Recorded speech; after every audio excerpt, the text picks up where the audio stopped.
Okay. Tonight we've got some headers.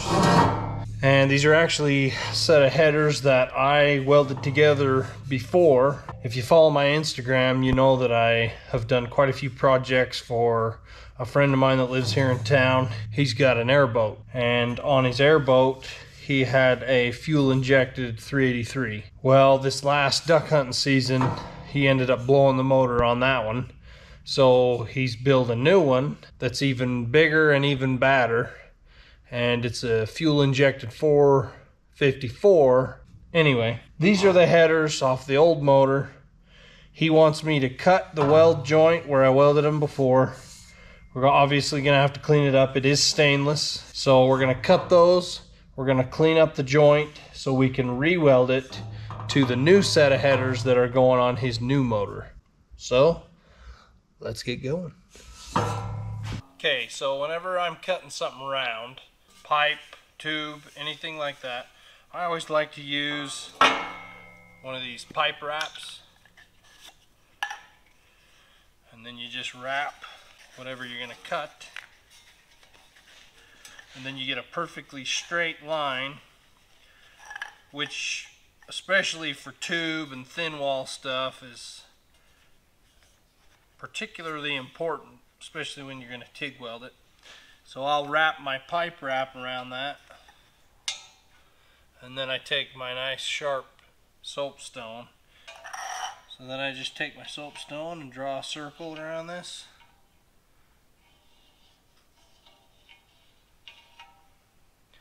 I guess it's a line, not a circle.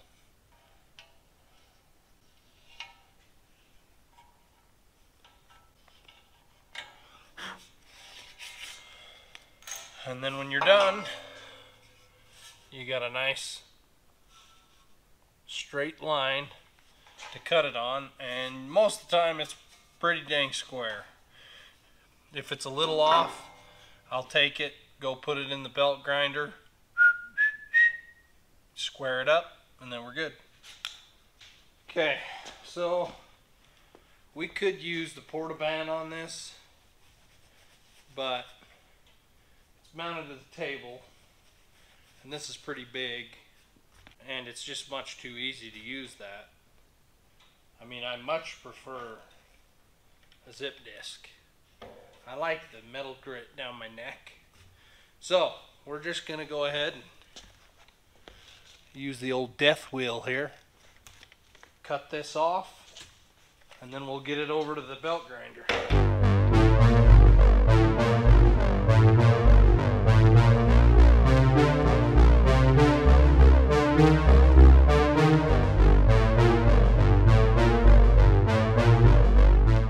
Okay, so I'm not trying to hog a bunch of material out here, so I'm swapping from my 60 grit belt to my 120 grit belt, just so that I can smooth those up, square them up, and get them good and prepped up for TIG welding them on.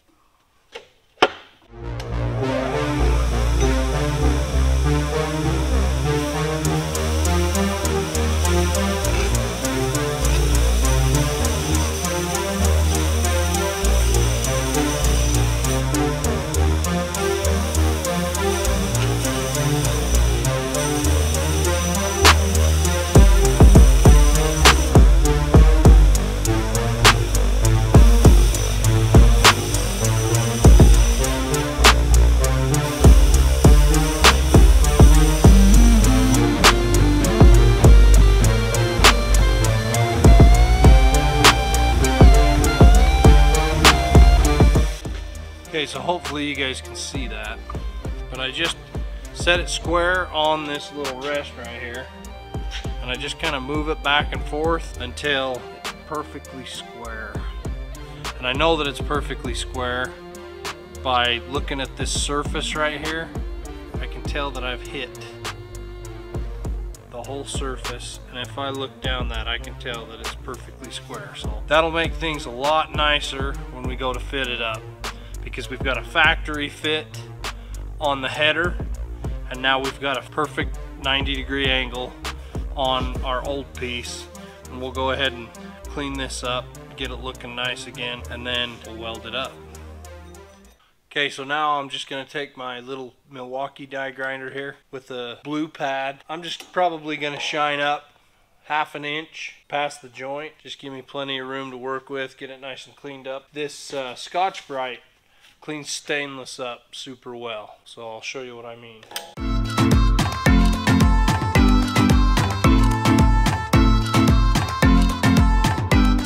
Okay, so we got this all cleaned up. You can see I just went around it, gave myself 1/2 inch, 3/4, somewhere in there. I'm just going to use this straight one with a flat disc on it, and I'm just going to ream that around inside here, and that should clean up all that soot build up and everything that may contaminate the weld. So we're going to go ahead and do that.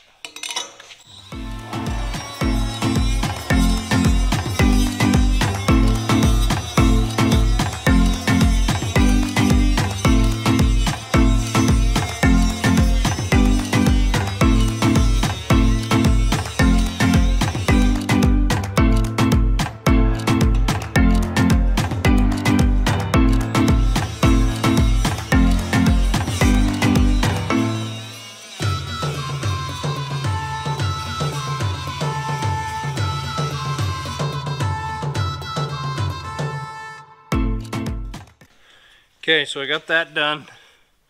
I don't know if you can see in there, but it got it pretty dang shiny. Looks like we got it cleaned up well. So we're square, it's clean inside and out. We're ready to get these tacked up to the new ones on the boat. So we're gonna go to that next. Okay, so we got Jared's boat here in the shop.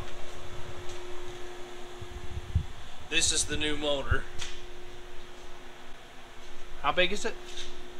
565. 565. So it's a 454 that's bored 30 over, correct?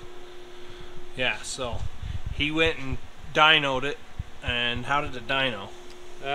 615 horsepower with 685 foot-pounds of torque.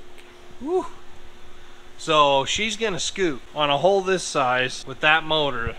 That sucker's gonna move.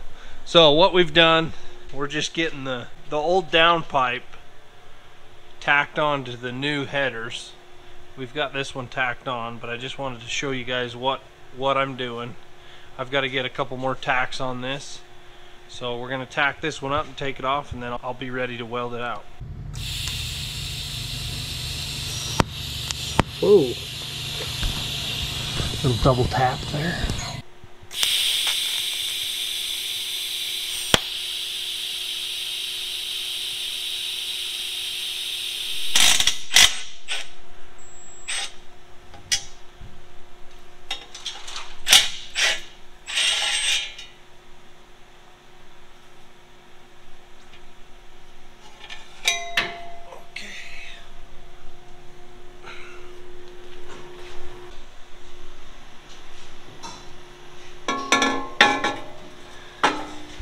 Okay, so when we weld these, I'll show you, but we're gonna have to tape off one end. We'll run a purge hose inside and we'll purge it with argon so that when we do weld this joint, they call it sugar. We don't want it to sugar inside or get porosity. So we'll go ahead and purge it. That way when we weld it, it'll be nice and clean. We've got our headers sitting on the table here. We've got our purge hose hooked up to another argon bottle. And then we're going to just take our frog tape here, masking tape. I like frog tape because I think it works good, sticks good when the surface is kind of dirty. And then you take your headers and you got to tape off all the holes where the argon could leak.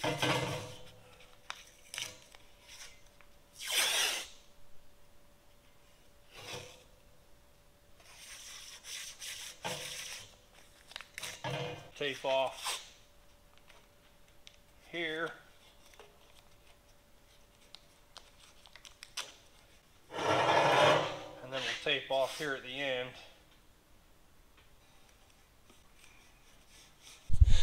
So as you can see, we've got that taped off where the hose is coming in. We've got our connector here taped off, and then where the header bolts to the block, it's actually taped off. What you can do is, on the opposite end of where your purge hose is coming in, if you just take your TIG rod and poke one little hole, just so it's pushing all the oxygen out and filling it up with argon, then you know your workpiece is completely purged of all the air. And then I'll actually take a piece of tape, wrap it around here, and I'll leave just a quarter of what I'm going to weld showing. And then as I weld it, I'll peel it back so that I'm not getting a lot of leakage coming through the joint before it gets to the end. It just gives you a better purge. So we got it all set up, ready to purge. We're just going to get the welder all set up for TIG, and we'll get rolling. Okay, so we've got our TIG rod sitting here, just getting ready to weld this up. We've had it purging for just a couple minutes. Our welder's set up. We got it set at 77 amps. When I'm running something on the table, if it's something I can weld on the table, I like to run the foot pedal, and that's just because then I can control the amperage. If it's a little too hot, I just let off a little bit. If it's not hot enough, I'll ramp it up. So I just like to have the option. You know, like when I was tacking the headers on the boat the other day, it's a pain in the butt to have the pedal running when you're twisted up around something, and so in that situation I just set it on lift arc or scratch start and just go that route. But on this, in this case where it's on the table, we'll run the foot pedal. So we're running our gas. I got it set to about 10 CFH on the argon, and I think we're all ready to go, so let's do it.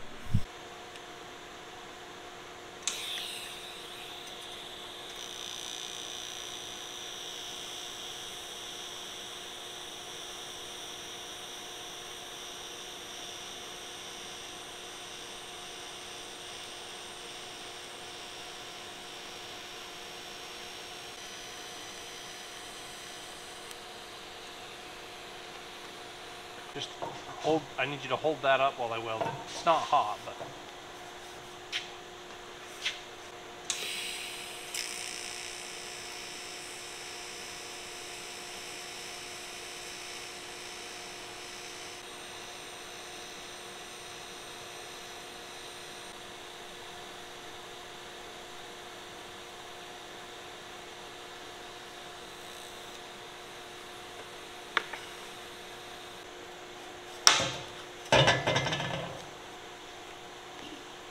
this for? okay, so if your tungsten starts to get blunt or dull, you need to sharpen it.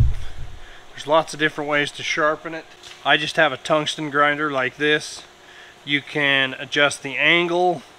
It'll do 3/32, 16th, 1/8 inch. So it'll do all the sizes of tungsten, but this one's worked out really well for me. It just uses the Milwaukee drive, but it's called the PowerPoint tungsten grinder. But it's been good for me. It's got a diamond wheel inside of it.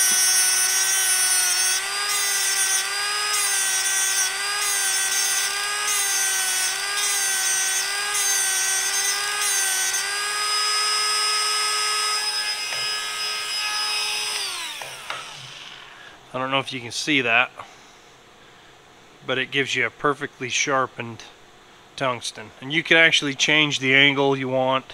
Some people like needle point, some people like them a little bit more sharp angle, a little bit less of an angle. So that's what I use. Yeah, just keep it from rocking.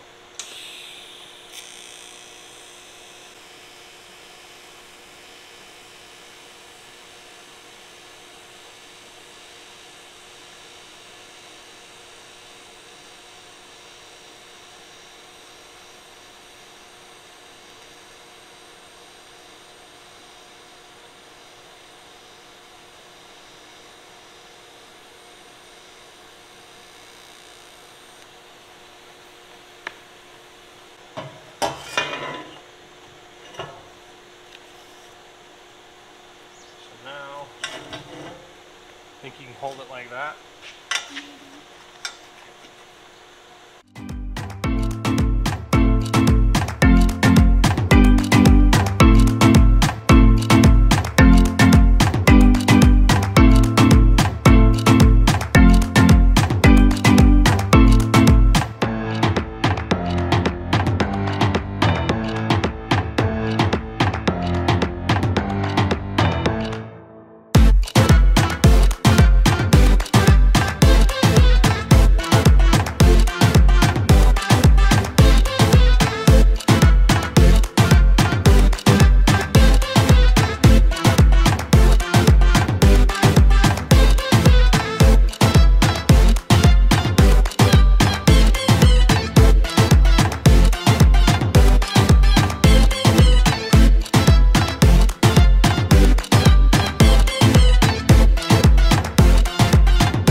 Okay, so we got these all welded out.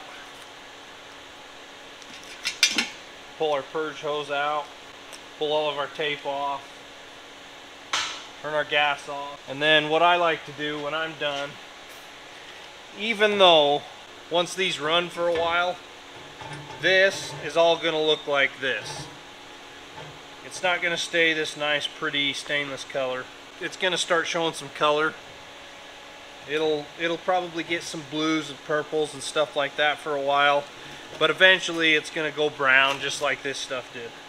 But just to make it look nice for the customer, I like to clean up the welds when I'm done, and so I just take the little Milwaukee die grinder with the Scotch-Brite pad on it, and then I just go around the weld and clean the color off and shine it up. So we're going to do that now.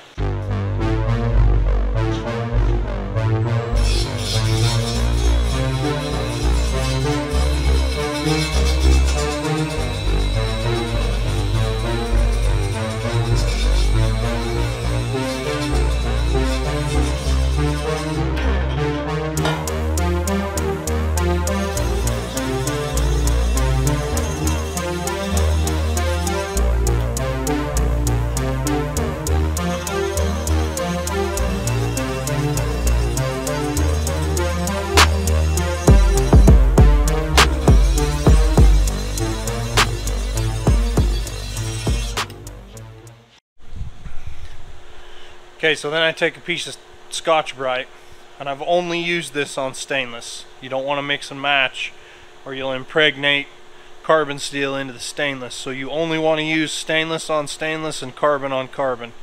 So now I'm just going to take, and I'm just going to kind of go over this and kind of blend it. And you can see, after I blend it,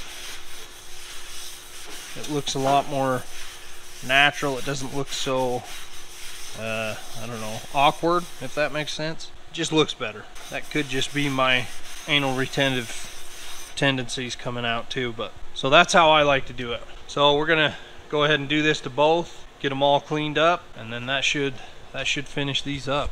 Get them back to Jared so he can bolt them up on the boat.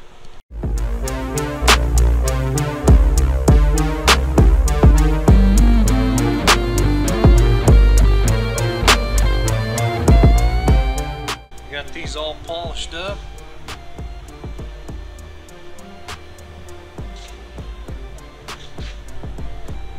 So I think that's gonna wrap this one up. Appreciate everybody watching, and we'll see you next time. I missed.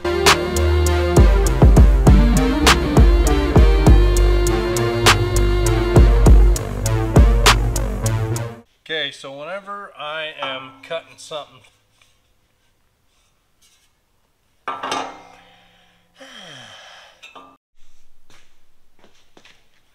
okay, so now we're just going to take our little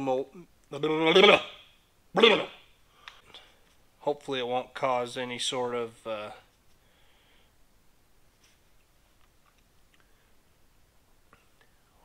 impurities. Hey, come help me. Just hold, I need you to hold that up while I weld it. It's not hot, but you can't do that. You gotta hold it up.